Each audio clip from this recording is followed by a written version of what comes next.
Hi, this is Flint C. Davis and the Kid. This is episode 6. Blah, blah, whatever. Before I go any further, this is a disclaimer. Whatever we say on here is either because we're pissed off, or we just want to vent something, or just say what we need to say on camera. If that offends you in any sort of way, if it resembles anybody living or dead, sorry, it ain't happening. And How's dead people gonna listen to this? exactly. People, you know the disclaimers you see on TV saying any resemblance of living and dead people, blah, blah, blah, blah, blah. But anyway, once again. Yeah, because we don't want to get sued. Fine. Since he's going to buy his nickname, I'll go by mine. My name is Chatterbox. If you don't like it, fuck you. Don't give a fuck. Anyway. And his name is Chatterbox for a reason, because he won't shut the fuck up. I let him speak long enough, so get my dick out of his mouth long enough, we're all good. What? Get what out of whose mouth? Repeat that, motherfucker. What'd you just say? No, say it. What did you fucking say? You heard me. No, I didn't. You said it too damn fast. My brain's not functioning today. That's why. What'd you say? Get my dick out of your mouth. Fuck it up, you can talk. Yeah, whose dick out of my mouth? What? Did you just say your dick? Bitch, I will slap you. Ladies and gentlemen, this motherfucker about to get his ass whooped. Now let me tell you this shit, okay? Let's I go. busted my motherfucking ass this morning cleaning his fucking truck, right? From top to fucking bottom. It sounded like I made him do it or something. No, I wanted to clean. But then after I'm done, he's going to put his nasty ass foot on the dashboard. My foot is not on the dashboard, thank you. Oh, the gear shifter, same fucking difference. Built into the dashboard. Yeah, whatever. My foot always goes there. And it's I know it always goes there, but it's going to make me cry. Are you starting to cry on me now, kid? Come on. I'm an emotional wreck. Okay, let's try to cover what's been happening in the past few days. Can you speak? Okay, we started this whole damn thing on the 23rd. You've seen a few videos after that. But you also noticed we haven't had a video in the past couple of days. The reason we're on right now is we're talking about what happened. Well, on the way here to Shula, Nebraska, by the way, we're here at a Cargill plant picking up some meat, which should be ready by now, but it's not. On the way here, we're stuck behind a car. It's not a cop by any means. But we're stuck behind him. I'm going to say maybe 20 feet behind him, give or take. Guess how fast it was going and what speed zone? This motherfucker was going 25 miles an hour in a 45 to 50 mile an hour zone. I get behind him closer than I should be. I freely admit that. Yeah, I shouldn't have done it. I don't care. But then I see he has this little cop light right in his fucking wind, right beside where the cop's at, and he starts adjusting like he's going to turn it on to blind me. Yeah, fuck that That's shit. Bullshit. I swear to God, if that motherfucker would have done it, you would have pulled this fucking truck over, because I'd have whooped his fucking ass. I would have ran his ass over, because that's bullshit. That's safety. That is hazard. He's going to have a hazard call my foot up his ass. That is fucking bullshit, people. You don't need to do that. If you have those things on your car, you don't need to threaten to thrash them in the fucking truck driver's face. Because you're going to cause a lot more problem than you're going to have to solve it. Because remember, we're 80,000 pounds compared to your little 4-ton. Or 2-ton, whatever. Wow. Okay. Man, we've already covered 3.5 minutes. Okay. What else could we say? Cars pulling in front of the big trucks and just stopping. Not really stopping, but slowing down considerably. What the hell is that? Why? And on interstate, also, when we're riding down the road in a big truck, and there's nothing from like 2 miles up the road, and you're passing us, why the hell are you going to jerk over right in front of us to where we can't even see your fucking taillights? And there's all that out there. Y'all four-wheeler drivers, learn how to fucking drive. Yeah. Because you're not only endangering yourself, but you're endangering everybody else around you. Because you could cause one of us to have an accident, and that could be very, very, very deadly. You know, I'm not letting the other big rig drivers off either, because they've done it to me. So, granted, I'm going to go 60, 62 miles an hour, but then they pull right past me and pull right in front of me and slow down. That is an accident waiting to happen. Because remember, it takes over the size of a full football field for a rig that's fully loaded to come to a complete stop. Actually, I think it's a football field and a half. Yeah, it's like 350 to 500 feet it takes for one of us to stop loaded. And when we're not loaded, it takes even further. And that's jamming on the brakes. But y'all, four-wheeler drivers, it only takes y'all 100 to 150 foot to stop. Going 55 miles an hour. So if you come to a stop in 150 foot, and we still got, say, 350 to go, you finna be dead.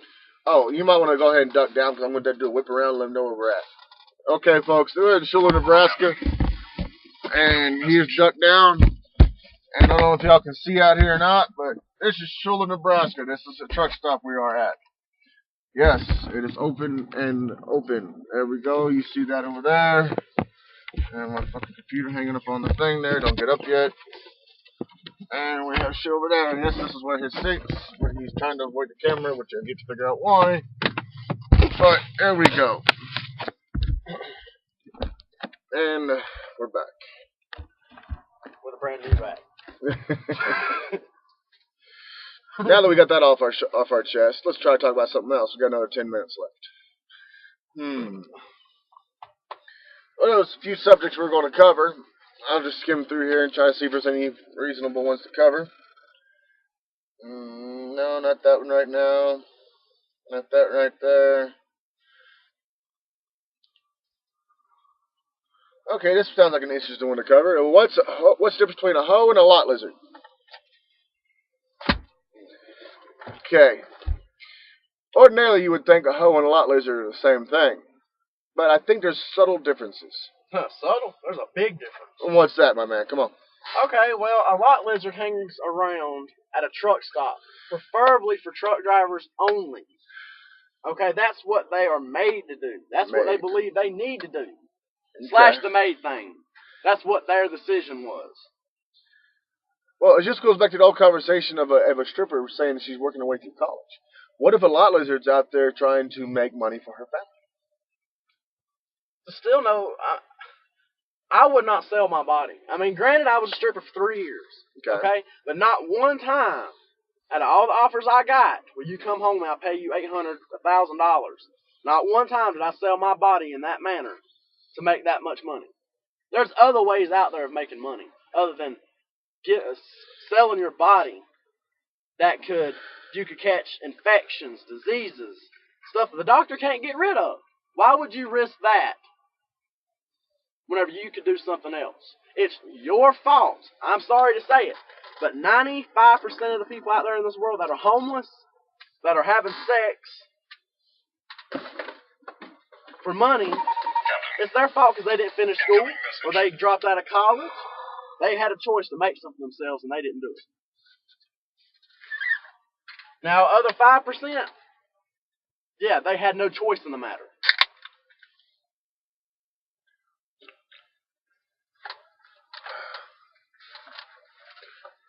Okay, now let's go and try another subject. For all the guys out there. Dr. Pepper's better. Whatever, bitch. No, Dr. Pepper's better. Okay. Let's say you're dating a exotic dancer. That's politically correct. Fuck that. Strippers.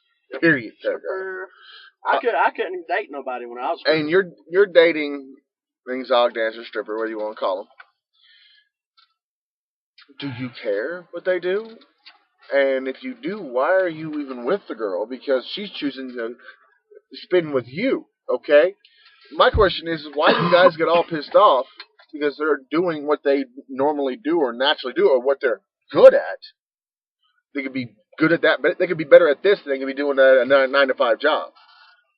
And they're choosing to come home to you. Granted, yeah, there's stores out there, the strippers going with their Johns, going to do what they need to do.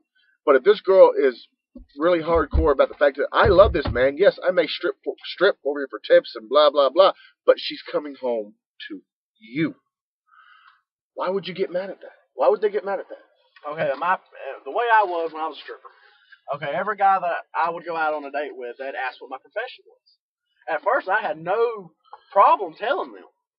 But after a while of hearing the same thing, I can't be with somebody like that. And I would ask them, why? What's the problem? Because everyone's seeing who I'm with in that sexual manner. I never took my underwear off. They never seen my package. I had to wear male thongs, the little elephant thing, so when your dick gets hard, the trunk pops up. Wow. Stuff like that. But they couldn't be with me because they were embarrassed. That was the main thing that I heard was I'm embarrassed to be with somebody that does something like that for a living. Why would you be embarrassed? Because everybody has their own thing. That's what gets me about this whole fucking world now. It's the racism. It's the fucking the homophobia. Let it the fuck alone. If America would get rid of the racism shit, the homophobic, everything they have, we would be unstoppable. Okay, period, paragraph. A world no one could fuck with us. What is this country supposed to be all about? Land of the free, home of the brave. Freedom, freedom. The only people that are 100%, they're not even 100% free, but a whole lot more than us gays or Hispanics, blacks, all that are two white, a female and a male, working. They both working, not doing the stripping thing, not doing the illegal thing, or anything like that. Those are the free ones. Here, I even got another one. I even got another. Okay, people are worried about the Mexicans coming over. They consider Mexico South America in the first place. Why don't you make it official? Make Mexico another fucking state or whatever. Add it to and do away with that fucking with the fucking border. The whole thing about that situation right there being the reason why I'm pissed off that all these Mexicans are coming over is because they're taking all of our American jobs. Stop right there. No. They are giving so many of them jobs to them Mexicans, and we have to learn how to speak Spanish. Who cares the fuck? Let me tell you about a friend of mine. Hold on. A friend of mine, this guy is fucking about as crazy as I am, if not worse. He bitched one day to me. His name was Shane. If you ever hear this, Shane, call me. We have a nice conversation, wait. He was bitching one day. All these Mexicans come over here are taking my job, our jobs, and they're being paid more. I said, no, not really. No, they get paid less. Hold on, they may get paid less, but the reason you see these Mexicans on the side of the road taking their siestas is because they already more likely got the job done. They're here to do the shit right that we don't want to fucking do, okay? Bullshit. Whenever I was working, I worked construction. I did landscaping. I love both of them jobs. I did all that shit, But you know what? I was making $13 an hour as a landscaper. Then I was making $20 an hour as construction worker. But you know what? Mexicans come in. We'll do it for $8 an hour. Well, guess what? I got to go. It's called bidding. If they do a better job than we do, let them do their goddamn job. I have the experience of what I'm doing. They coming over. We have to teach them, and after we teach them what to do, they take our fucking jobs. No, I still don't know. I had to train a whole fucking crew. Crew of Mexicans. But they do the job for less amount of money, and they do it better. I don't give a damn what the fuck everyone says. If they're here to do the goddamn job, let them. Quit bitching about the fucking illegal status, and let them. They're here to take care of their family as much as we are. Well, I think personally we were born, we was raised in this motherfucking country, and we should have the choice first of taking care of our fucking family. Fuck that bullshit. Fuck them. Send them back to where the fuck they came from for the simple fact of, I want to survive. Not them sons of bitches that are fucking crossing that goddamn river to come over here and take our jobs. If they can get over here and do the shit, hey, you got here, fine, work. Well then, why the fuck is the United States allowing these fucking companies that were started in America go over fucking seas, laying off? Okay, let's give it for instance. A military base, I'm not saying where. Laid off 600 fucking people. 600. And said, sorry, you got to do what you got to do. Okay, it looks like there's going to be a part 2 to the episode 6 because we're running out of time. And we're going to look this over and make sure it looks all right, and we're going to put it on. We're coming right back. This is Flint C. Davis, otherwise known as Chatterbox, and also Billy, known as the fucking kid, who's very pissed. We'll talk to you guys in a few. Deuces. Love you. Adios.